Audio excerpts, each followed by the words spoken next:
morning, Dr. Fernando. It's a pleasure having you here. Could you please introduce yourself? Hi, I'm Lakmal Fernando. I'm the Managing Director, CEO of Regent Renewables. Regent Renewables is a Sri Lankan company involved in renewable energy. And also on honorary basis, I chair the National Chamber Renewable Energy Council. And also I'm a member of the Energy Council of Ceylon Chamber of Commerce. Oh, that's pretty interesting. I would like to ask you some questions related to our energy security conference. I want to know that what should we do to ensure better resource management for the energy security in our region? Yes. Now, when you speak about the energy security, you may have realized over the last couple of years, we have been having devastating issues in the energy sector in our area.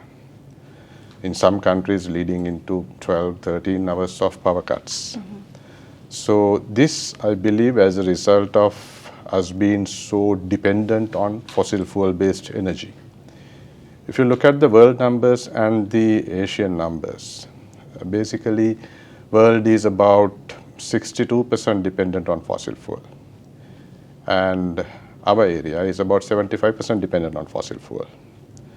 So as a result, now there are some countries they were blessed with natural gas, but their deposits are shrinking, like Bangladesh, like Thailand. So any country that is too much dependency on fossil fuel-based energy is going to have this problem. So energy security, yes, energy security must come from renewables, not from anything else. Mm-hmm. And we are here in a massive, abundant source of energy, right, which we are supposed to be harnessing, but not doing it enough. I totally agree to that. And this leads to my second question is that how can we transition to more sustainable energy resources without disrupting the current flow? In this question, it's a very tricky question, Manjari. You see, you mentioned without disrupting. Mm-hmm.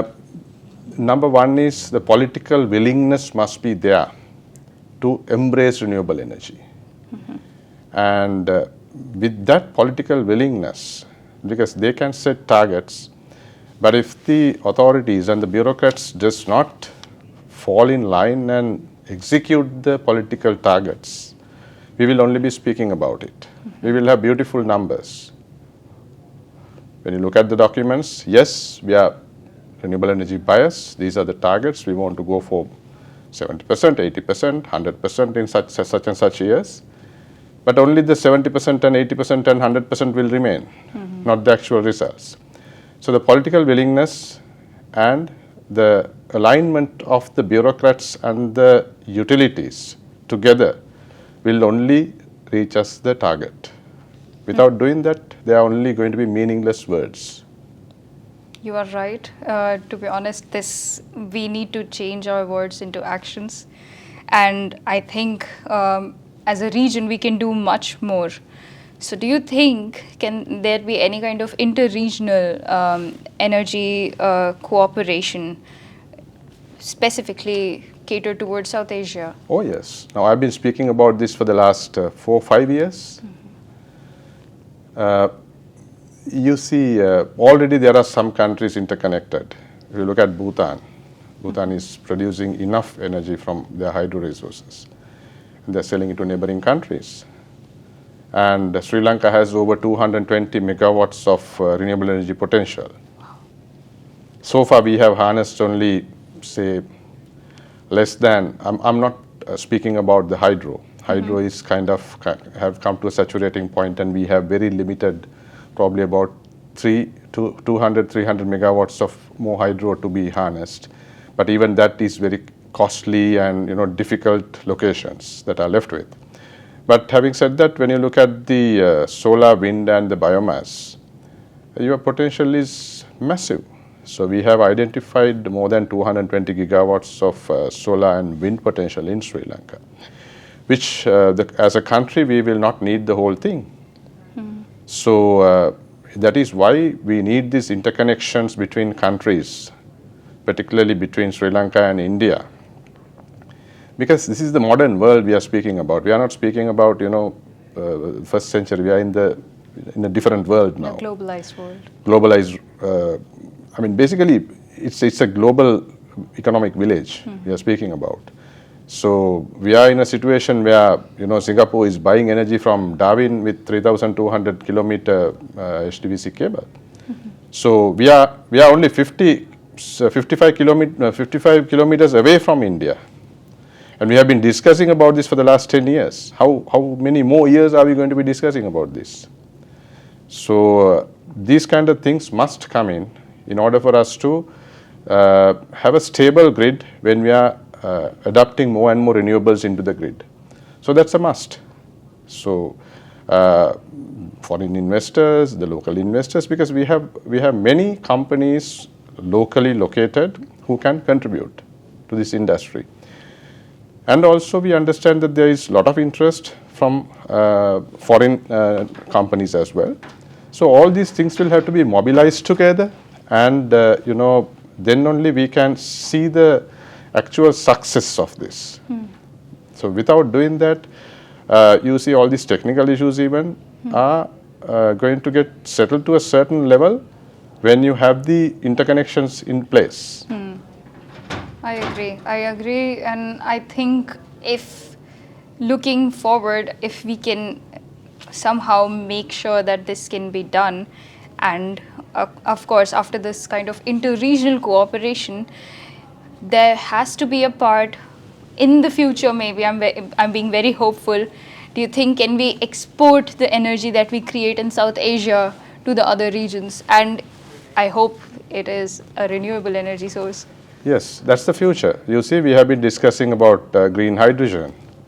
Now, Middle East, they have already started converting grey hydrogen. So they are using fossil fuel, basically, to convert them into hydrogen.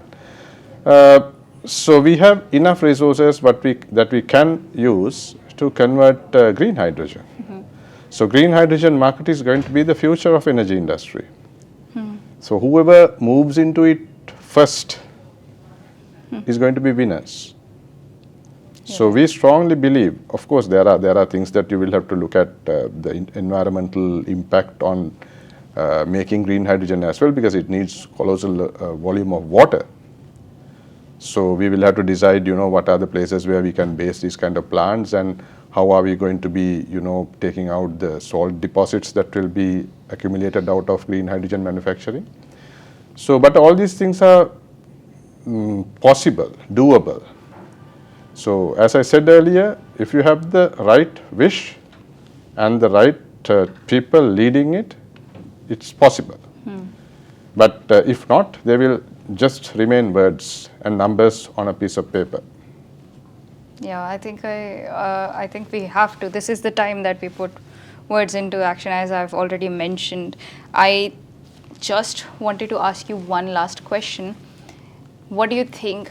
Where are we doing better than the other regions of the world when it comes to overcoming energy crisis? You see, if you look at Europe and Asia, now Europe was so much dependent on gas supply from Russia. So the fossil fuel. And the oil pricing have basically got quadrupled, and it's unaffordable. Even within Europe, there is energy poverty that's been created as a result. And I don't know how many people are going to die in the upcoming winter due to not being able to afford heating. Luckily enough, the region that we are located in, we don't have the heating issues. Predominantly, we have the electricity usage for various other things. So what we are doing right, it's a big question. There can be very small elements of things what we are doing right.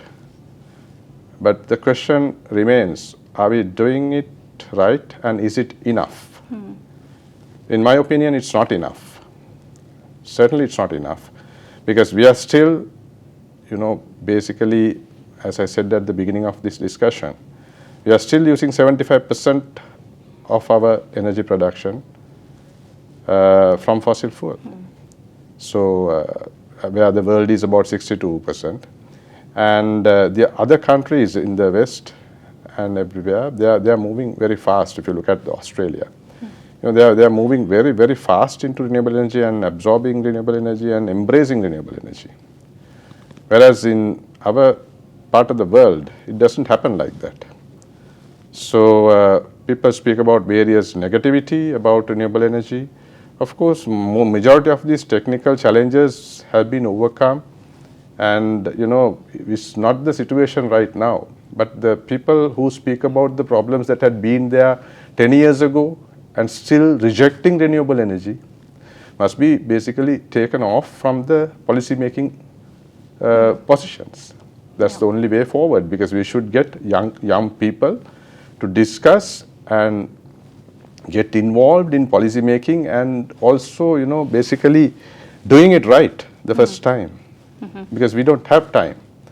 Every year that we pass without getting the enough renewable energy into our grids, whether it is India or Bangladesh or Sri Lanka or Thailand or anywhere, we are losing, because we have enough potential.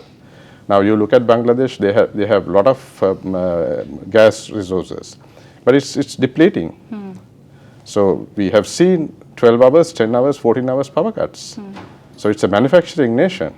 So as Sri Lanka. Now Sri Lanka, we have increased our utility energy pricing, consumer energy pricing, 75%. And it's been predicted that we will have another increment in January and another increment in June. So we are leading the countries into energy poverty. So the only solution that I can see is bringing in as much as possible renewables to tackle this. Then our dependency on fossil fuel, right now we are at 65% fossil fuel biased grid. Yeah. So this will have to be reversed. It should be 70% renewables and 30% basically fossil fuel. Even that, in my opinion, by 2040, 2050 must be make zero. Yes. That's our international commitment. So we have to walk the talk. Hopefully we do that. Thank you so much for giving your time here, and we are looking forward to the whole conference, and you being here is our pleasure. So Thank you very so much, Dr. Manjari. Fernando. Thanks for your time. Thank you.